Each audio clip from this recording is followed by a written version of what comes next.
I think it's interesting to know whether there are any prerequisites to attend the workshop. So, because the topic is really diverse, it sounds diverse, at least. And do you expect to have more experienced shiatsu practitioners, or is it possible for kind of beginners to attend? Are they going to understand the concepts? Are they going to be able to practice if they are less experienced? What's your take on that? My take is that I've been teaching multi-level shiatsu for 10, 15 years now. So I welcome beginners, because beginners always have these kind of innocent questions that kind of, wow, I never thought about that. It's always instructive for everybody to hear the beginners' questions. However, there'll be people who've been practicing for 10 years who'll get new stuff from this workshop. No doubt about it. Personally, I'm very comfortable with all levels being in the class at the same time. And in fact, if you think about it, that is the traditional method. The shiatsu class that I went to, we were every single level at the same time, and we just revolved around the same axis for 3 years, and people came and people left, but there was always this range of levels. And what tends to happen is people who are more experienced will guide and assist people who are fresher and newer and less experienced. But the less experienced people will take a lot from it, because there's a lot to take. The people who are more experienced will get specific things which they can use in their practice, which will refresh or remind them of things they learned before, or be completely new.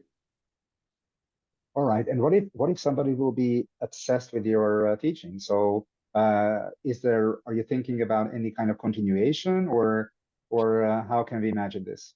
Well, in terms of Hungary, I would be overjoyed to come back next year and the year after and continue thereafter. That's the way I work. I like to work with continuity and getting to know people better, having them relax more.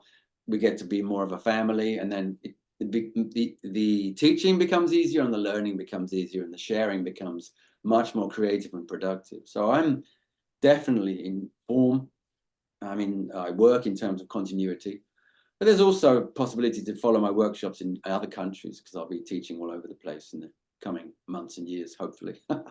And which countries do you have workshops in? Which countries do you teach in regularly?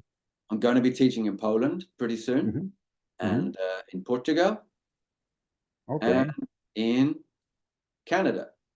And we're in Montreal. We're working it out as we speak. And then there'll be probably in Holland at some point, and Greece in Athens. That'll probably be in the autumn. Do you have the dates so people can get to know the dates, or are you working on the dates right now? Some of the dates are fixed, and some of them are still working. So the one in Poland, for example, is the last weekend in May, and the one in Lisbon is the second weekend in June, and then Montreal will be the last weekend of June, first weekend of July.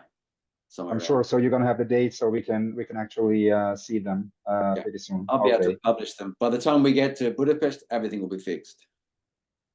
Oh, Chris, thank you so much for all this information that you've given us. And I hope that people are really excited to participate. And we really look forward to meeting you in person in Budapest, Hungary, this time in May, and hopefully many times in the future as well.